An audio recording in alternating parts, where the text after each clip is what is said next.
Early morning in Copenhagen, Denmark. I remember it was Christmas time about 12, 13 years ago, and the lady I was dating at the time was visiting me from Europe, and I was selling a sofa, and this girl shows up in the house looking at the sofa, and she likes it very much, and she buys it, and then she goes on to tell us that she's very happy. She's moving into a new place with her soulmate. I specifically remember that term used, soulmate, and that this would work out perfectly for them. We were happy for them. I even invited her to join us to the group Christmas dinner we were gonna have, but she declined.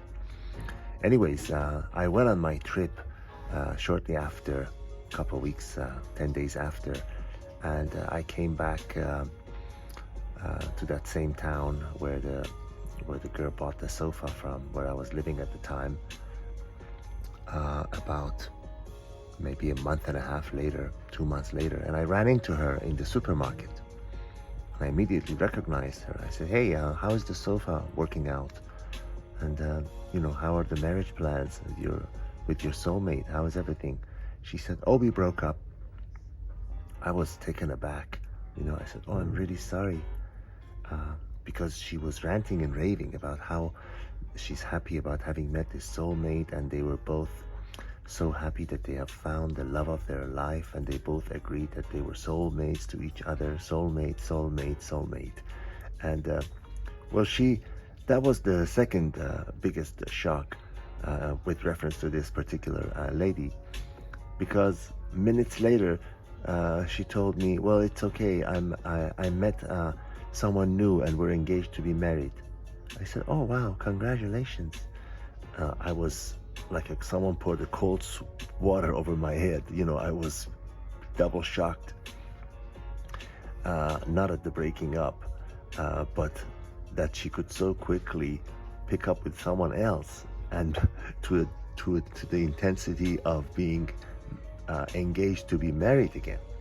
It was really at that point, it wasn't the point where I realized, but it was the point where it, like sort of like a last straw, that it became so clear to me that for a woman, it's imagine, I might have mentioned this before, because one girl mentioned this to me in a night of confessions, that it's with women, it's place, groom, here. Those wedding cakes, and they make a little figurines of a husband and wife on top of the bride and groom on top of the cake.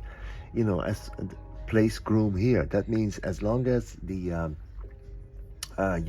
conditions are met, as long as the box are checked for women, it really doesn't matter who it is. Of course, if he physically also pleases them and checks the boxes there too, of course that's a bonus.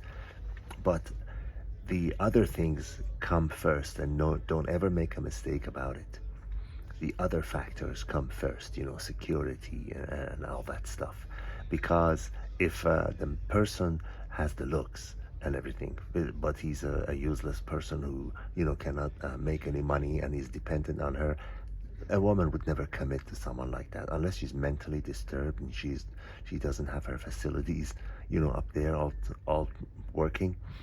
She would not do that. My point is that the being security and being able to provide them with the things they're looking for is far more important to a woman than anything else. This is why I was so shocked, and this is why this woman would break up with someone she would say is a soulmate. Of course, I admittedly do not believe that there is such a thing as a soulmate, hence the title of this video. But that she could so quickly pick up with someone else, and to the point of even spending the rest of her life with him. I was asking myself, could I do that in a million years? And honest to goodness, the answer is a solid no. I could not break from a human being that I really cared for, and was, deeply emotionally, involved with, and then quickly pick up with someone else. Perhaps for us males, we could physically get involved with a woman to get our carnal needs met, but we cannot get emotionally involved and devoted,